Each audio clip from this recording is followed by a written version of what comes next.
Thy bosom is endeared with all hearts, which I, by lacking, have supposed dead. And there reigns love, and all love's loving parts, and all those friends which I thought buried. Many a holy and obsequious tear hath dear religious love stolen from mine eye as interest of the dead, which now appear but things removed, that hidden in thee lie. Thou art the grave where buried love doth live, hung with the trophies of my lovers gone, whom all their parts of me to thee did give. That due of many now is thine alone. Their images I loved, I view in thee, and thou, all they, hast all the all of me.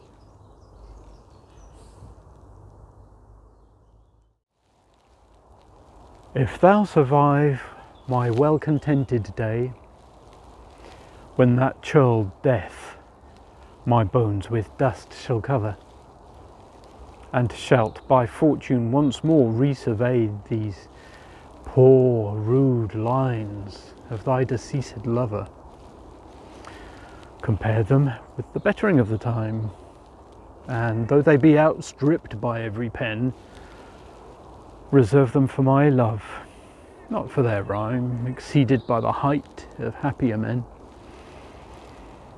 Oh, then vouchsafe me but this loving thought.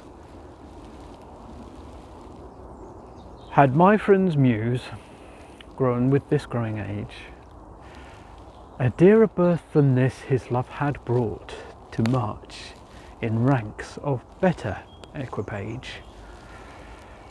But since he died, and poets better prove, theirs for their style I'll read, his for his love. Full many a glorious morning have I seen, flatter the mountain tops with sovereign eye, kissing with golden face the meadows green, gilding pale streams with heavenly alchemy, and none permit the basest clouds to ride with ugly wrack on his celestial face, and from the forlorn world his visage hide, stealing unseen to west with this disgrace. Even so, my sun one early morn did shine with all triumphant splendour on my brow, but alack, he was but 1 hour mine.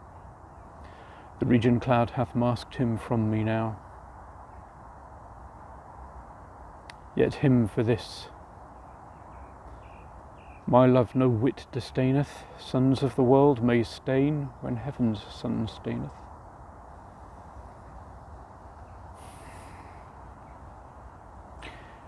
Why didst thou promise such a beauteous day,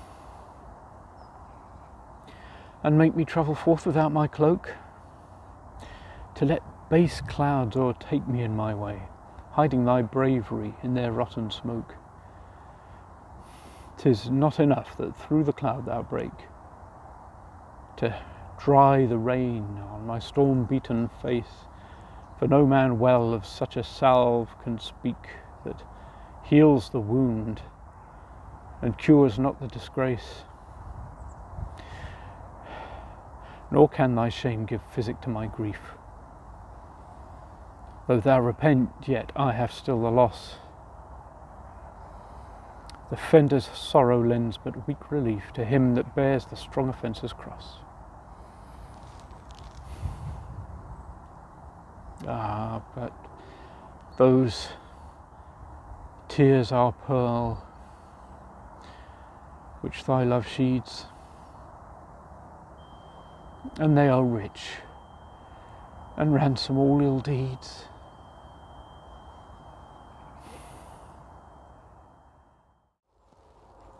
No more be grieved at that which thou hast done. Roses have thorns, and silver fountains mud.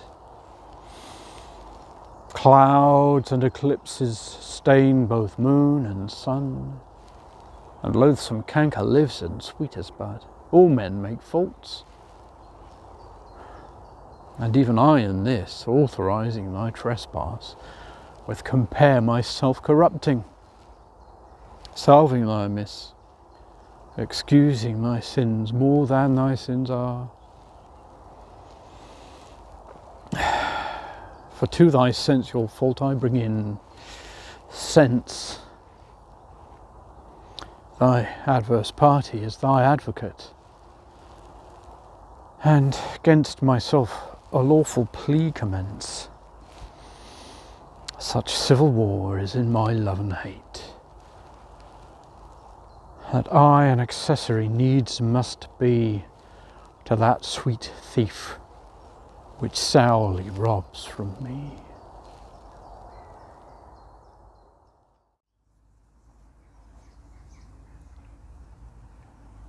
Let me confess that we two must be twain, although our undivided loves are one. So shall those blots that do with me remain, without thy help by me, be borne alone. In our two loves there is but one respect, though in our lives a separable spite, which, though it alter not love's sole effect, yet doth it steal sweet hours from love's delight. I may not evermore acknowledge thee, lest my bewailed guilt should do thee shame, nor thou with public kindness honour me, unless thou take that honour from thy name. But do not so. I love thee in such sort as, thou being mine, mine is thy good report. As a decrepit father takes delight to see his active child do deeds of youth, so I, made lame by fortune's dearest spite, take all my comfort of thy worth and truth. For whether beauty, birth, or wealth, or wit, or any of these all, or more, entitled in thy parts do crowned sit, I make my love engrafted to this door. So then I am not lame, poor, nor despised, whilst this a shadow doth such substance give, that I in thy abundance am sufficed, and by a part of all thy glory live. Look what is best, that best I wish in thee, this wish I have, then 10 times happy me.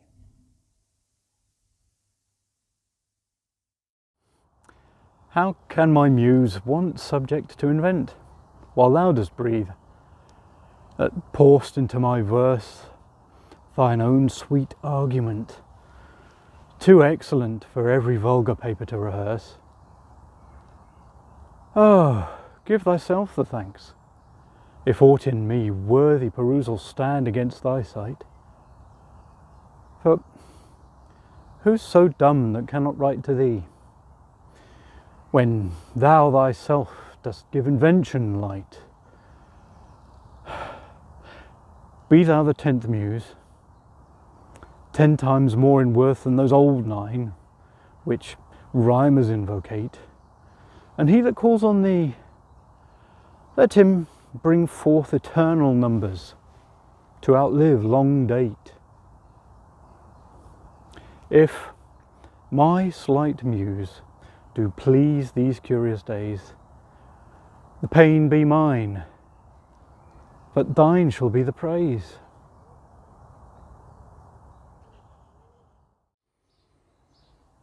Oh, how thy worth with manners may I sing, when thou art all the better part of me? What can mine own praise to mine own self bring? And what is't but mine own when I praise thee? Even for this, let us divided live, and our dear love lose name of single one, that by this separation I may give that due to thee, which thou deserv'st alone.